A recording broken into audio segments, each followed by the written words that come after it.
আসসালামু আলাইকুম, আশা করি আপনারা সবাই অনেক ভালো আছেন। টেকনো মেইনলি তাদের কেমন সিরিজের ফোনগুলোতে একটু ফটোগ্রাফির উপর বেশি জোর দিয়ে থাকে, অর্থাৎ ক্যামেরা পারফরমেন্স আমরা বেশ ভালো পেয়ে থাকি। ঠিক তেমনই এবারও 48 মেগাপিক্সেলের ট্রিপল ক্যামেরা সেট আপ সহ 32 মেগাপিক্সেলের সেলফি ক্যামেরা দিয়ে টেকনো নিয়ে আসলো তাদের কেমন সিরিজের নতুন একটি ফোন, কেমন 19 নিও মোবাইলটি।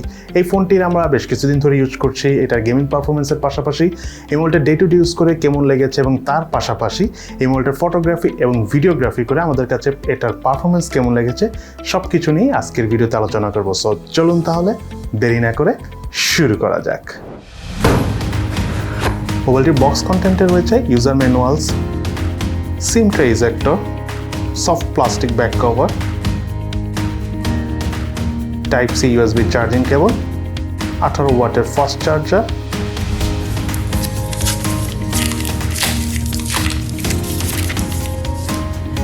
এবং টেকনো ক্যামন 19 নিও মোবাইলটি। পলিকার্বনেটের তৈরি মোবাইলটির এয়ার প্যানেলের উপর রয়েছে এয়ার কোটিং দেয়া, তার উপরে স্প্লেসিং প্যাটার্ন থাকার কারণে বেশ প্রিমিয়াম এবং ট্রেন্ডি একটা ফিল পাওয়া যাচ্ছিল। আমার হাতে থাকা এই মোবাইলটির কালার ভেরিয়েন্টের নাম হলো আইস মিরর। এই মোবাইলটির ডিসপ্লে সাইজ হলো 6.8 ইঞ্চি এবং এর থিকনেস হলো 8.47 মিলিমিটার এবং এর ওয়েট হলো 200 গ্রাম। ওভারঅল স্ট্যান্ডার্ড সাইজের থেকে বড় এই মোবাইলটি সিঙ্গেল হ্যান্ডে ইজিলি ক্যারি করা গেলেও ফোনটি ইউজ করার সময় দুই হাত দিয়ে ইউজ করতে হয়। বাটন এবং পোর্ট সেকশনের কথা বলতে গেলে রাইট সাইডে রয়েছে ভলিউম রকার এবং পাওয়ার বাটন, এবং এই পাওয়ার বাটনটি সাইড মাউন্টেড ফিঙ্গারপ্রিন্ট স্ক্যানার হিসেবে কাজ করে। মোবাইলটির লেফট সাইডে রয়েছে সিম কার্ড ট্রে, যাতে দুটি সিম কার্ড ইউজ করার পাশাপাশি রয়েছে এক্সটার্নাল মেমোরি কার্ড ইউজ করার অপশন। মোবাইলের উপর অংশে কিছু নেই। মোবাইলটির নিচের অংশে রয়েছে main speaker, primary mic, type C USB charging port এবং 3.5mm হেডফোন জ্যাকের পোর্ট। এই মোবাইলটিতে থাকা সাইড মাউন্টেড ফিঙ্গারপ্রিন্ট স্ক্যানারটি বেশ ফাস্ট এবং স্মুথ ভাবে কাজ করে, এবং মোবাইলটা বড় হলেও side mounted fingerprint scanner position আমার কাছে একদম ঠিকঠাকই লেগেছে। সেই সাথে মোবাইলে থাকা ফেস আনলক সিস্টেমটাও বেশ ফাস্ট এবং স্মুথলি আনলক করছিল। এছাড়াও মোবাইলটিতে ইম্পর্টেন্ট প্রায় সব ধরনের সেন্সরসও রয়েছে। এই মোবাইলটির বটম ফেসে থাকা সিঙ্গেল মেইন স্পিকার পারফরমেন্সের কথা বলতে গেলে ওভারঅল ব্যালেন্স পারফরমেন্সই পেয়েছি। সাউন্ডের লাউডনেস আমাদের কাছে ঠিকঠাকই লেগেছে, তবে ফুল ভলিউম অর্থাৎ একটু বেশি ভলিউমে এই মোবাইলটার স্পিকারের সাউন্ড থেকে আমরা কিছুটা ডিস্টরশন পেয়েছি। বাট ওভারঅল প্রাইস বিবেচনায় এই মোবাইলটার স্পিকার পারফরমেন্স আমার কাছে ঠিকঠাকই লেগেছে। মোবাইলটিতে অপারেটিং সিস্টেম হিসেবে রয়েছে অ্যান্ড্রয়েড 12 ভার্সন, ইউআই হিসেবে রয়েছে টেকনোর হাইওয়েস 8.6 ভার্সনটি। তার পাশাপাশি মোবাইলটিতে ভার্চুয়াল র্যাম রয়েছে আপ টু 5GB পর্যন্ত।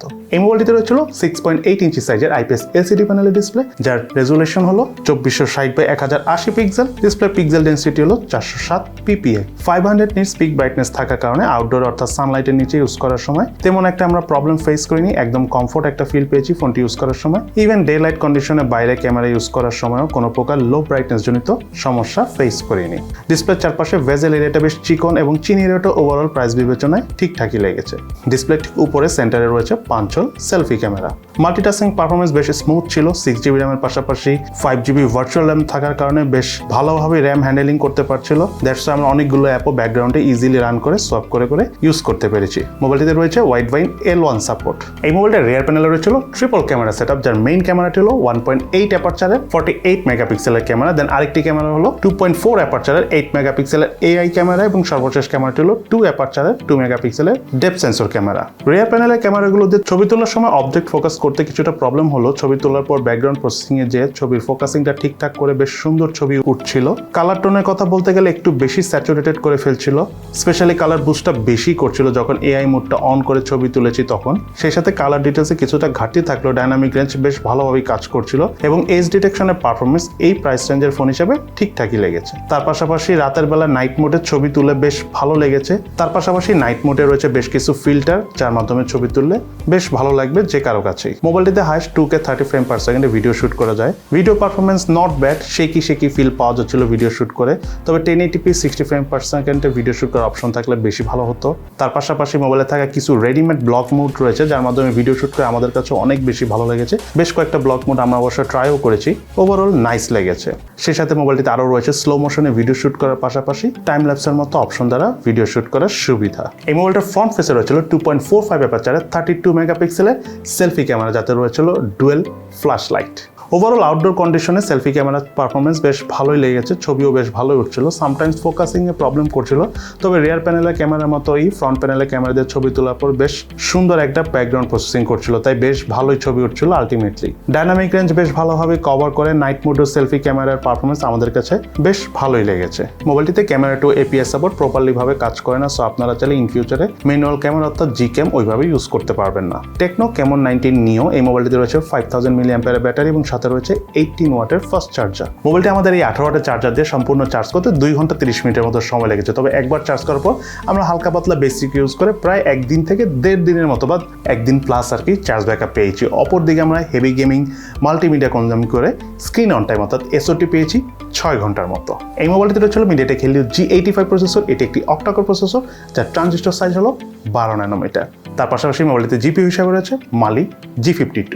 বাংলাদেশ মার্কেটে এই মোবাইলটি একটি ভেরিয়েন্ট এসেছে, সেটা হলো 6GB RAM 128GB storage variant, যার র্যামের টাইপ LPDDR4X এবং স্টোরেজ টাইপ হলো UFS 2.1 এবং বাংলাদেশ মার্কেটে এই মোবাইলটার অফিসিয়াল প্রাইস হলো 18,490 টাকা অর্থাৎ 18,500 টাকা। মোবাইলটির আন্তর্জাতিক স্কোর পেয়েছি আমরা 2,52,877, বেঞ্চমার্ক স্কোর পেয়েছি সিঙ্গেল করে 369, মাল্টি করে 1315। স্টোরেজ স্পিড চেক করতে যে রিড স্পিড পেয়েছি 260 MB/s, রাইট স্পিড পেয়েছি 172 MB/s।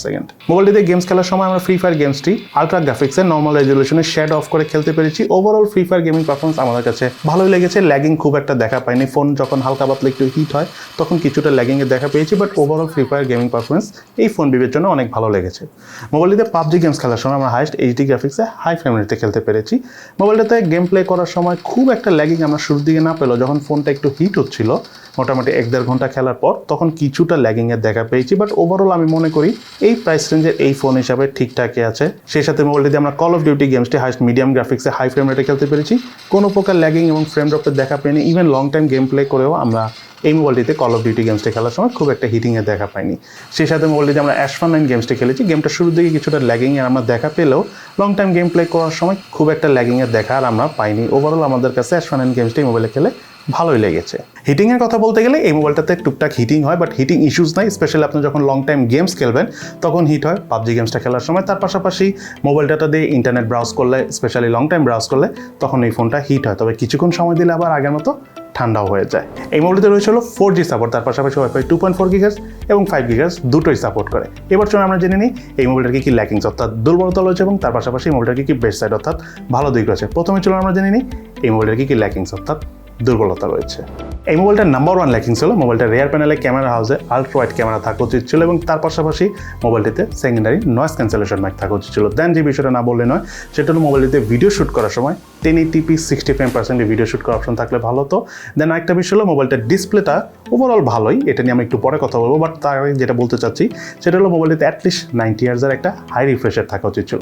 দেন যে বিষয়টা এই ফোনের ল্যাকিংস, আসলে ল্যাকিংস বলে লাভ নেই, সেটা হলো এই মোবাইলটার প্রাইস।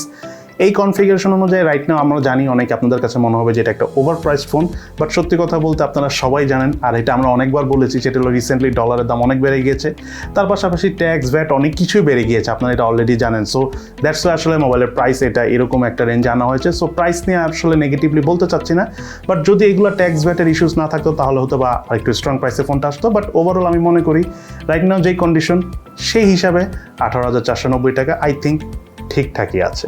এবার চলুন আমরা জেনে নিই এই মোবাইলটা কি বেস্ট রয়েছে। তার মধ্যে নাম্বার 1 হলো টেকনোর ফোনগুলোতে সচরাচর ডিসপ্লেগুলো একটু ডার্ক হয়ে থাকে বা একটু ডিম ডিম করে লাইটগুলো, বাট এই ফোনটার ডিসপ্লে আগে থেকে বেশ ইমপ্রুভড হয়েছে।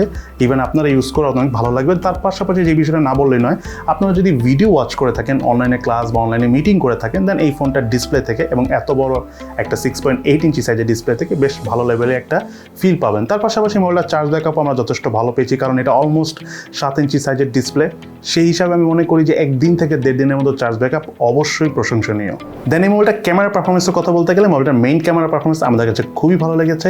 কালার টোন, কালার ডিটেলস যথেষ্ট ভালো ছিল। পোর্ট্রেট মোডে আমরা বেশ ভালো ছবি তুলতে পেরেছি, ডাইনামিক রেঞ্জ খুব ভালোভাবে কাজ করতেছিল, এজ ডিটেকশনও ঠিকঠাক ছিল। তার পাশাপাশি মোবাইলটা সেলফি ক্যামেরা পারফরমেন্স কিন্তু খুবই ভালো ছিল, আমাদের কাছে অনেক ভালো লেগেছে। এবং ওভারঅল এই মোবাইলটার ক্যামেরা দিয়ে আমরা যে নাইট মোডে ছবি তুলেছি সেটাও কিন্তু অনেক ভালো লেগেছে। স্পেশালি আরেকটা বিষয় হলো এই ফোনটাতে ভিডিও শ্যুট করতে যে রেডিমেড কিছু ব্লগ মোড রয়েছে, সেসব ব্লগ মোডে মোবাইলটা দিয়ে ভিডিও শ্যুট করেও কিন্তু আমাদের কাছে খুবই ভালো লেগেছে। দেন আরেকটা বিষয় হলো এই মোবাইলটার গেমিং পারফরমেন্সের কথা যদি বলতে চাই, রাইট না ওই প্রাইস রেঞ্জে অনেকগুলো ফোনই রয়েছে যেটার প্রসেসরের কথা বলতে গেলে সেসব প্রসেসরে খুব একটা ভালো গেমিং করা যায় না, বাট এই ফোনটার গেমিং পারফরমেন্স কিন্তু আমরা খুবই ভালো পেয়েছি। Specially PUBG, call of duty, free fire এই টাইপের গেমগুলো সেমি মিড রেঞ্জের গ্রাফিক সেটিংয়ে কিন্তু আমরা বেশ স্মুথ পারফরমেন্স পেয়েছি। যদিও পাবজি গেমটা লং টাইম খেললে কিছুটা হিট হয়, বাট সেটা খুব স্বাভাবিক। অপরদিকে ফ্রি ফায়ার বা কল অফ ডিউটি এই ধরনের গেমসগুলো কিন্তু আমাদের কাছে এই ফোনে খেলে খুবই ভালো লেগেছে।